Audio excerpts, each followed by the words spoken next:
सुनील मनोहर गावस्कर और sir Vivian Richards, दो नाम, दो अलग अलग दुनिया। एक तरफ भारतीय क्रिकेट का वो बल्लेबाज जिसने हेलमेट के बिना कैरिबियाई तूफानों का सामना किया, दूसरी तरफ वेस्टइंडीज का वो सुपरस्टार जिसने बल्लेबाजी को ताकत, एटीट्यूड और स्टाइल का नया मतलब दिया। जब ये दोनों एक ही मैदान पर होते थे तो क्रिकेट सिर्फ खेल नहीं रह जाता था, वो माइंड गेम बन जाता था। नजरों की लड़ाई, इमोशन की टक्कर और शब्दों की ऐसी चोट जो कई बार बाउंसर से भी ज्यादा गहरी लगती थी। ये कहानी उसी टकराव की है, एक लाइन की स्लेजिंग की और उस स्लेजिंग के जवाब में आई एक ऐसी पारी की जिसने क्रिकेट इतिहास में हमेशा के लिए जगह बना ली। नमस्कार, मेरा नाम है रविराज और आप देख रहे हैं स्पोर्ट्स कैफे।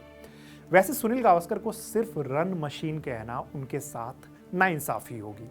उन्होंने भारतीय क्रिकेट को आत्मविश्वास दिया।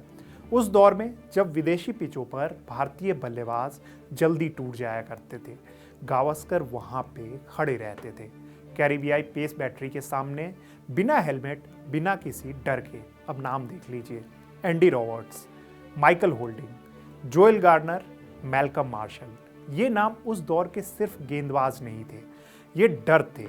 ऐसा डर जो बल्लेबाज उनके सामने कोई भी टिकना नहीं चाहता था, और उसी डर के सामने गावस्कर दीवार बनकर खड़े रहे। वेस्टइंडीज के खिलाफ उनका रिकॉर्ड खुद कहानी कहता है। उन्हीं के खिलाफ सबसे ज़्यादा टेस्ट शतक, उन्हीं के खिलाफ सबसे ज़्यादा रन और उन्हीं के खिलाफ वो पारी जिसने सर डॉन ब्रैडमैन का रिकॉर्ड तोड़ दिया। अब ज़रा टाइम मशीन को 1983 के आखिर में ले चलते हैं। भारत ने उसी साल जून में वेस्टइंडीज को हराकर वर्ल्ड कप जीता था। कैरिबियाई टीम का अजय रहने का घमंड टूट गया था और साल के अंत में वही टीम बदला लेने के लिए भारत आई थी, 6 टेस्ट और 5 वनडे मुकाबले के लिए। और वो भी ऐसी वेस्टइंडीज की टीम जिसने लगातार 27 टेस्ट बिना हारे हुए खेले थे। वनडे सीरीज में वेस्टइंडीज ने भारत को पूरी तरीके से रौंद दिया। टेस्ट सीरीज में भी पहले 5 मैचों के बाद स्कोर लाइन थी 3-0, मतलब सीरीज पहले ही हाथ से निकल चुकी थी। डर, दबाव और निराशा सब कुछ भारतीय टीम के आसपास मंडरा रहा था। अब क्या था? तो अब बचा हुआ था आखिरी टेस्ट, जो कि मद्रास यानी कि आज के चेन्नई में होना था। 24 दिसंबर 1983 से शुरू हुआ ये मुकाबला सिर्फ एक टेस्ट मैच नहीं था, ये गावस्कर की जिद का मैदान बनने वाला था। वेस्टइंडीज ने टॉस जीतकर पहले बल्लेबाजी की।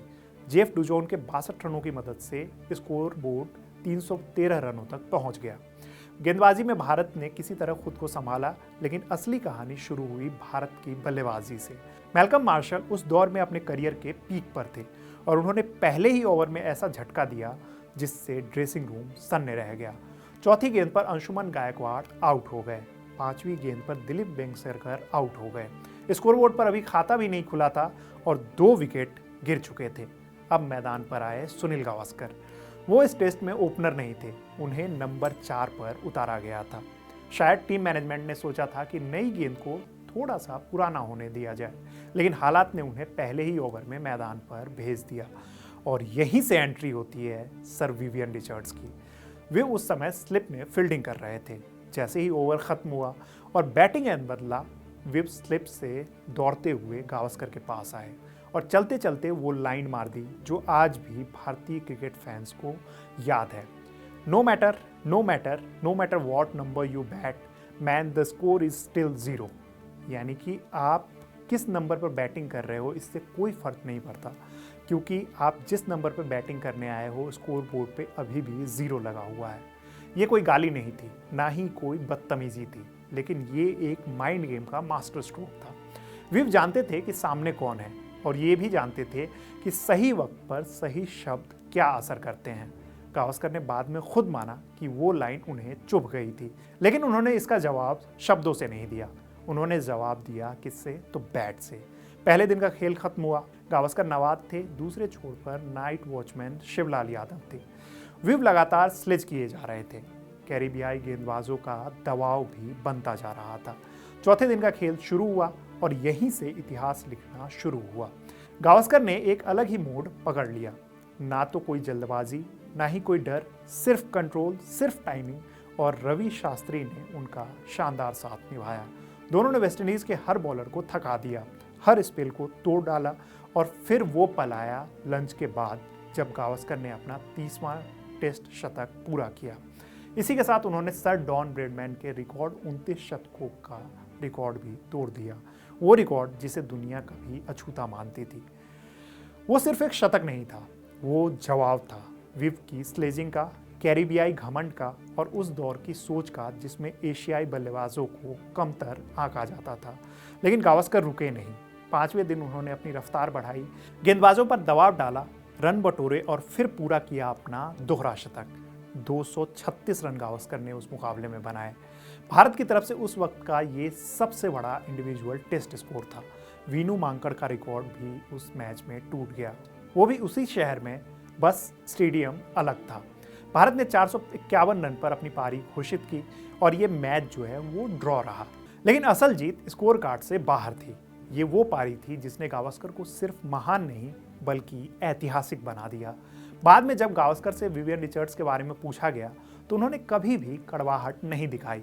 उन्होंने कहा कि विव मैदान पर बहुत ज़्यादा टफ थे, आपको 1 इंच भी वो जगह नहीं देते थे, ना तो वो मुस्कुराते थे और ना ही आपको राहत की सांस लेने देते थे।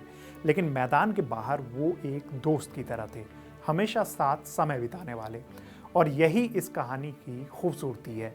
मैदान के अंदर लड़ाई, मैदान के बाहर इज्जत। विव रिचर्ड्स खुद दुनिया के सबसे स्टाइलिश और ख़तरनाक बल्लेबाजों में से एक रहे हैं। टेस्ट में उनके नाम 8,540 रन, 24 शतक, वनडे में 6,721 रन, 11 शतक। लेकिन उनकी स्लेजिंग भी उतनी ही ज़्यादा मशहूर थी। बिना गाली, बिना बदतमीजी, सिर्फ शब्दों से वो वॉर किया करते थे। और सुनील गावस्कर की बात कर ले तो उन्होंने 125 टेस्ट मैच खेले जिसमें उनके नाम 10,122 रन, जिसमें 34 शतक थे और इसमें से 13 शतक सिर्फ वेस्ट इंडीज़ के खिलाफ आए थे। उनका करियर खुद इस बात का सबूत है कि क्लास और धैर्य से बड़ा कोई भी एटीट्यूड जो है वो नहीं होता। यानी कि इस चीज़ से किसी भी बड़े से बड़े एटीट्यूड को झुकाया जा सकता है। ये कहानी सिर्फ एक स्लेज की नहीं है, ये कहानी है माइंड गेम्स की, इमोशन की और उस जवाब की जो शब्दों से नहीं बल्कि प्रदर्शन से दिया गया। विव ने कहा था कि स्कोर 0 है और गावस्कर ने जवाब दिया 236 रनों की उस पारी से। और शायद इसी को क्रिकेट की खूबसूरती कहा जाता है। फिलहाल इस कहानी में इतना ही। आपको ये कहानी कैसी लगी हमें कमेंट बॉक्स में ज़रूर बताइएगा। साथ ही आप हमें रिकमेंडेशन दे सकते हैं कि कौन से और किस्सों को आपके सामने लाया जा सकता है। देखते रहिए कड़क। धन्यवाद।